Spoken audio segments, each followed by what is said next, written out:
Hello students, I Bhagyashree Goswami from Hijack Group of Institution Lucknow. Today we will discuss about the prodrug. जो ये prodrug topic है ये unit second का है medicinal chemistry third semester 6 के लिए। तो आज हम प्रोड्रग के बारे में बात करेंगे। तो प्रोड्रग जो होती है तो हम देख रहे हैं कि यहाँ पे दो फिगर्स हैं, प्रोड्रग और एक्टिव ड्रग्स। तो प्रोड्रग जो होगी वो हमने क्या ली, हमने एडमिनिस्ट्रेट करी। एडमिनिस्ट्रेट करने के बाद हमने देखा कि drug is inactive before metabolism, कि मेटाबॉलिज्म की प्रोसेस से पहले ही जो ड्रग है वो क्या है, इनएक्टिव है। और जैसे उसका मेटाबॉलिज्म होता है तो ड्रग क्या हो जाती है, वो मतलब एक्टिव फॉर्म में चली जाती हैं। कि हाँ, ये कहने का मतलब है कि जैसे ही ड्रग बॉडी के अंदर जाती है तो वो इनएक्टिव होती है, लेकिन जैसे उसका मेटाबॉलिज्म होने लगता है लिवर के अंदर वैसे ही वो क्या हो जाती है, अपना मतलब एक्टिव हो जाती है और अपना जो ड्रग एक्शन होता है वो शो करने लगती है।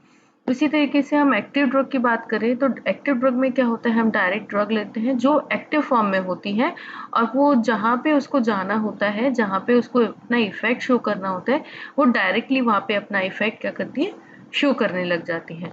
तो यहाँ पे प्रोड्रग और एक्टिव ड्रग हमने समझा कि वापस से हम देखते हैं कि प्रोड्रग क्या हुआ, वो ड्रग जो इनएक्टिव होती है लेकिन मेटाबॉलिज्म के बाद में वो एक्टिव फॉर्म में कन्वर्ट हो जाती हैं। और एक्टिव ड्रग वो ड्रग होती हैं जो ऑरल एडमिनिस्ट्रेशन के बाद भी क्या होती हैं, वो डायरेक्टली अपने साइट ऑफ एक्शन पे पहुंच जाती है। उसके बाद हम डेफिनेशन की बात करें, prodrug are pharmacologically inactive derivatives of active drugs that are designed to maximize the amount of active drug that reaches its site of action through manipulation of physicochemical, biopharmaceutical and pharmacokinetic properties of drug. Prodrug क्या होती हैं, वो prodrug जो होती हैं वो active drug की ही derivatives होते हैं। ठीक है, वो मतलब एक्टिव ड्रग के डेरिवेटिव्स होंगे जो कि इनएक्टिव फॉर्म में होते हैं। प्रोड्रग बनाई इसलिए जाती है क्योंकि उसके जो मतलब कि जल्दी क्या हो, उसके साइट ऑफ एक्शन पे वो पहुंच जाए। उसकी फिजिको केमिकल में मैनिपुलेशन कर सकते हैं, मतलब हम कैसे प्रोडक्ट बना सकते हैं, मैनिपुलेशन कर सकते हैं फिजिको केमिकल या बायोफार्मास्यूटिकल या फार्माकोकाइनेटिक प्रॉपर्टीज को लेके, जिससे क्या हो, जो प्रो ड्रग हो वो क्या हो, साइट ऑफ एक्शन पे जाके पहुंचे और अपना एक्शन क्या करे, वो ज़्यादा से ज़्यादा शो करे।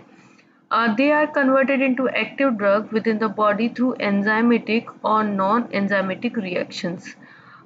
ये जो होती हैं, ये जो ड्रग्स होती हैं, ये प्रोडक्ट्स जो होती हैं वो बॉडी के अंदर जाके क्या होती हैं, एक्टिव फॉर्म में कन्वर्ट हो जाती हैं, या तो एंजाइम्स के कारण या फिर नॉन एंजाइमेटिक जो रिएक्शंस होती हैं उनके कारण क्या हो जाती है, बॉडी में जाके एक्टिव फॉर्म में कन्वर्ट हो जाती हैं। तो प्रोड्रग जो होती है मतलब ऐसी ड्रग्स जिसमें हम क्या कर सकते हैं, उसके एक्टिव जो मतलब जो उसकी फार्माकोलॉजिकल एक्टिविटी है उसको तो हम क्या करते हैं, बढ़ा दें और जो उसके साइड इफेक्ट्स या एडवर्स इफेक्ट हैं उनको हम क्या कर दें, कम कर दें। वो क्या होती हैं, प्रोड्रग्स होती हैं।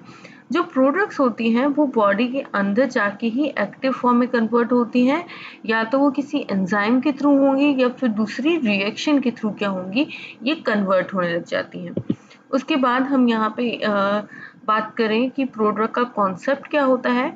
जो प्रोडक्ट होती हैं जो यहाँ पे हम देख रहे हैं तो ये एक बैरियर है जो कि प्रोड्रग क्या होती है, वो इनएक्टिव फॉर्म में होती है। इनएक्टिव फॉर्म में होने की वजह से वो क्या होगी, एक्स्ट्रा सेलुलर फ्लूइड में कोई भी प्रोड्रग है, ठीक है, जो प्रोड्रग क्या होंगी वो उसको मतलब पास कर जाएंगी, पास करने के बाद इनएक्टिव फॉर्म में होंगी, इनएक्टिव से क्या चल जाएंगी, वो एक्टिव फॉर्म में कन्वर्ट हो जाएंगी। एक्टिव फॉर्म में कन्वर्ट होने के बाद में ये क्या करेगी, ये फार्माकोलॉजिकल एक्शन शो करने लग जाएगी। ठीक है, जैसे हम देख रहे हैं ये बायोलॉजिकल बैरियर है और यहाँ इनएक्टिव फॉर्म से एक्टिव फॉर्म में क्या हो रहा है, बायो ट्रांसफॉर्मेशन हो रहा है। तो ये जो ड्रग है वो क्या करेगी, अपना फार्माकोलॉजिकल एक्शन शो करने लग जाएगी और क्या करेगी, वो साइट ऑफ एक्शन पे पहुंच जाएगी। उसके बाद हम रीजंस की बात करें कि क्या रीजंस होते हैं कि जिससे क्या हो कि मतलब हम प्रोडक्ट क्यों बनाते हैं, ऐसी क्या ज़रूरत पड़ गई कि हमें प्रोडक्ट बनाने की ज़रूरत पड़ी। तो प्रोडक्ट जो होती हैं यहाँ पे रीजन जैसे toxicity, solubility, site specificity, absorption, distribution and instability.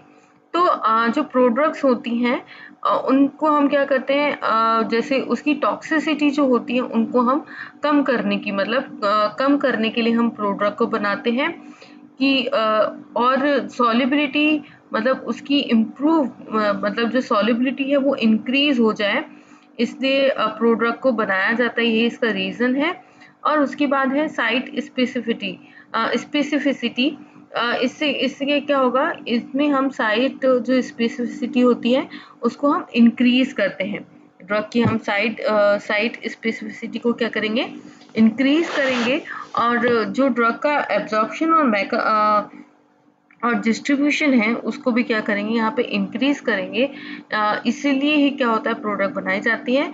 और कि मतलब हमने क्या किया, प्रोडक्ट बनाने के रीजंस क्या है कि जब मार्केट में ड्रग अवेलेबल है तो हमें क्या ज़रूरत है प्रोडक्ट बनाने की। तो प्रोडक्ट बनाने के लिए इसलिए ज़रूरत पड़ गई कि कई जो ड्रग्स होती हैं उनकी टॉक्सिसिटी या उनके एडवर्स इफेक्ट क्या होते हैं, बहुत ज़्यादा होते हैं। जिससे कि हम वो मतलब टॉक्सिसिटी ज़्यादा होगी तो उसके एडवर्स इफेक्ट भी होंगे, इसलिए मतलब नहीं ले पाते हैं। और जिससे क्या किया जाता है, प्रोडक्ट बनाई जाती है। कुछ ऐसी ड्रग्स होती हैं या कुछ ऐसे मतलब रीजंस होते हैं जैसे कि पेशेंट ले नहीं पाता है कि उसमें उसकी जो फिजिकल जो फीचर्स है, ऑर्गेनोलेप्टिक करेक्टर्स हो गए, या फिर उसकी मतलब बाहर की, या वो उस दवा जो मेडिसिन है वो बहुत ही कड़वी है, या फिर वो बॉडी में जाके सॉल्युबल नहीं हो पा रही है प्रॉपर, और वो अपना एब्जॉर्प्शन भी शो नहीं कर पा रही है। इस रीजन से हम क्या करते हैं, प्रोडक्ट को बनाते हैं। अब हम बात करते हैं आइडियल कैरेक्टरिस्टिक की। आइडियल कैरेक्टरिस्टिक्स जो होते हैं कि मतलब क्या हमें उसमें प्रोडक्ट में अवेलेबल होना चाहिए।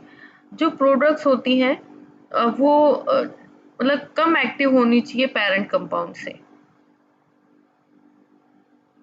और should not have intrinsic pharmacological activity, मतलब उसकी खुद की कोई फार्माकोलॉजिकल एक्टिविटी नहीं होनी चाहिए। रैपिड उसका बायो ट्रांसफॉर्मेशन होना चाहिए कि वो जल्दी से जल्दी क्या हो, एक्टिव फॉर्म में कन्वर्ट हो जाए, जिससे उसका फार्माकोलॉजिकल एक्शन ज़्यादा शो कर पाए। नो ड्रग इंट्रैक्शन, पता लगा कि हमने कोई ड्रग ली तो उसको मतलब उस किसी के साथ इंट्रैक्शन नहीं होना चाहिए, कि वो खुद ही कोई प्रो ड्रग जुड़ के मतलब जो प्रोडक्ट बने वो क्या करें, मतलब जो हम कैरियर ऐड करते हैं ड्रग के साथ में वो ही क्या करे, वो अटैच हो और कुछ अलग टॉक्सिसिटी प्रोड्यूस करने लग जाए, तो वो नहीं होना चाहिए। और कोई भी जो प्रोडक्ट हो या कोई भी कैरियर ऐड हो वो नॉन टॉक्सिक होना चाहिए।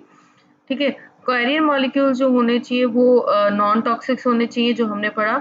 इनके जो मेटाबॉलिक जो फ्रेगमेंट्स होते हैं कैरियर मॉलिक्यूल्स के, वो भी क्या होने चाहिए, नॉन टॉक्सिक होने चाहिए।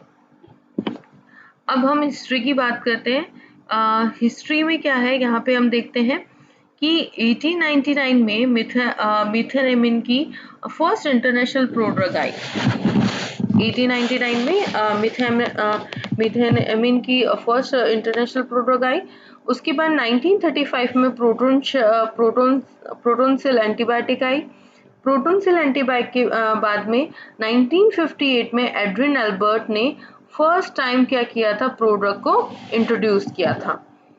फिर उसके बाद 1960 में an explosive increase in the use of drug in drug discovery and development. 1960 के अंदर क्या हुआ था कि प्रोडक्ट को यूज किया गया, और जो कि प्रोडक्ट किस में यूज आने लगी, डिस्कवरी मतलब ड्रग डिस्कवरी और उसके डेवलपमेंट में। अब 2009 में क्या हुआ, 15% of the 100 best selling drugs were products, मतलब जो 15% ड्रग थी उसमें 100 जो बेस्ट सेलिंग जो ड्रग्स थी वो क्या हुई, प्रोडक्ट आई। इससे हमें पता चलता है कि जो प्रोडक्ट्स हैं बहुत ज़्यादा यूज़ होने लगी। तो हमने ये पता चला कि जो प्रोडक्ट हैं वो एड्रिन एल्बर्ट ही लेके आए थे 1958 में, जिन्होंने प्रोडक्ट को जो इंट्रोड्यूस किया था, फर्स्ट टर्म क्या करी थी, प्रोडक्ट को इंट्रोड्यूस किया था। हम प्रोडक्ट हमने प्रोडक्ट इसलिए भी बनाते हैं कि जिससे हम अनडिजायरेबल जो मतलब इफ़ेक्ट्स होते हैं उनको हम क्या बोलते हैं, अनडिजायरेबल साइड इफ़ेक्ट्स होते हैं उनको हम क्या करते हैं, कम कर पाएँ। तो प्रोडक्ट ईज़ी है, ईज़ी लैंग्वेज में है कि जो प्रोडक्ट वो होती हैं जो इनएक्टिव फॉर्म में होती हैं, लेकिन बॉडी में जाने के बाद मेटाबॉलिज्म रिएक्शन होने के बाद में वो क्या हो जाती हैं, एक्टिव फॉर्म में कन्वर्ट हो जाती है। सॉरी। अब हम यहाँ पे बात करते हैं क्लासिफिकेशन की। क्लासिफिकेशन क्या है, प्रोडक्ट को दो क्लासेस में डिवाइड किया गया है, कैरियर लिंक प्रोडक्ट, दूसरा बायोप्रिकर्सर। और कैरियर लिंक प्रोडक्ट को प्रोडक्ट को तीन में डिवाइड किया है, बाईपार्ट्रेट, ट्राईपार्ट्रेट और म्यूचुअल प्रोडक्ट। तो हम कैरियर लिंक की बात करते हैं। कैरियर लिंक जो प्रोडक्ट होती हैं उनमें क्या होता है, जो एक्टिव ड्रग्स होती हैं वो एक कैरियर के साथ लिंक्ड हो जाती है और लिंक्ड होने के बाद उसको मतलब दिया जाता है, जिससे वो उसमें केमिकल या एंजाइमेटिक क्लीवेज होने लगता है। ये होती है कैरियर लिंक प्रोडक्ट। अब कैरियर लिंक प्रोडक्ट में है बाईपार्ट्रेट सॉरी, बाईपार्ट्रेट जो होती हैं वो एक कैरियर, क्या ये कैरियर मतलब कोई ग्रुप हो सकता है, ग्रुप के साथ क्या होती हैं, अटैच होती हैं और अपना एक्शन शो करने लगती हैं। बाईपार्ट्रेट जो होती हैं ऐसी प्रोडक्ट्स जो कि वो क्या करती हैं, लाइपोफिसिलिटी को इंक्रीज करती हैं, जिससे वो कैरियर के साथ अटैच हो जाती हैं और हाइड्रोलाइटिक क्लीवेज होने लगता है या एंजाइमेटिकली होने लगता है, तो अपना एक्शन शो कर सकती हैं। उसके बाद हम ट्राईपार्ट्रेट की बात करें। ट्राईपार्ट्रेट जो होते हैं कि ऐसी स्ट्रक्चर जो दो पार्ट्स में हो और वो भी पेरेंट ड्रग के साथ अटैच हो, अपनी मतलब डायरेक्टली दो पेरेंट मतलब सॉरी, दो जो दो पार्ट्स में दो पार्ट होंगे, मतलब जो ट्राईपार्ट्रेट होंगे वो बाईपार्ट्रेट होंगे। बाईपार्ट्रेट दो बाईपार्ट्रेट होने चाहिए, मतलब दो पार्ट्स होने चाहिए जो कि क्या होंगे, पेरेंट रिंग के साथ में, पेरेंट स्ट्रक्चर के या पेरेंट ड्रग के सामने क्या साथ में क्या हो जाएंगे, अटैच हो जाएंगे। ठीक है, ये ट्राईपार्ट्रेट होता है। अब म्यूचुअल प्रोडक्ट की बात करें तो म्यूचुअल प्रोडक्ट क्या होती हैं, ये मतलब दो फार्माकोलॉजिकल एक्टिव एजेंट्स होते हैं जो कि एक साथ दिए जाते हैं, उन दोनों को एक साथ दिया जाएगा और या इसी तरीके से क्या होती है, म्यूचुअल ड्रग्स बनाई जाती हैं। उसके बाद हम बायो प्रिकर्सर्स की बात करें। बायो प्रिकर्सर्स क्या होते हैं, ऐसी प्रोडक्ट्स जो कि अपने इफेक्ट्स क्या करें, इन विवो केमिकल मॉडिफिकेशन में जाके मतलब वो अपने आप ही क्या होती हैं, प्रिकर्सर्स होती जाती हैं, बनती जाती हैं। इनमें क्या होता है, बायो प्रिकर्सर्स में ऑक्सीडेटिव या रिडक्टिव एक्टिवेशन रिएक्शन होने लगती है, जिससे क्या होते हैं, मतलब कैरियर लिंक जो प्रोडक्ट्स होंगे उनका एक्टिवेशन होने लगता है। कोई भी जो अंदर रिएक्शंस होती हैं ऑक्सीडेटिव या रिडक्टिव, तो उस तरीके से क्या होती है, वो एक्टिव फॉर्म में हो जाती हैं। ये क्या होते हैं, बायो प्रिकर्सर्स होते हैं। आगे की क्लास में हम क्या पढ़ेंगे, इनको अच्छे से वाइड पढ़ेंगे, मतलब बहुत अच्छे से पढ़ेंगे कि ये इनके क्लासिफिकेशंस हैं। तो आई होप आप सबको समझ में आया होगा। इजी है, इसकी डेफिनेशन इजी है और बहुत बार पूछा भी जा चुका है। ठीक है, ओके, थैंक यू स्टूडेंट्स।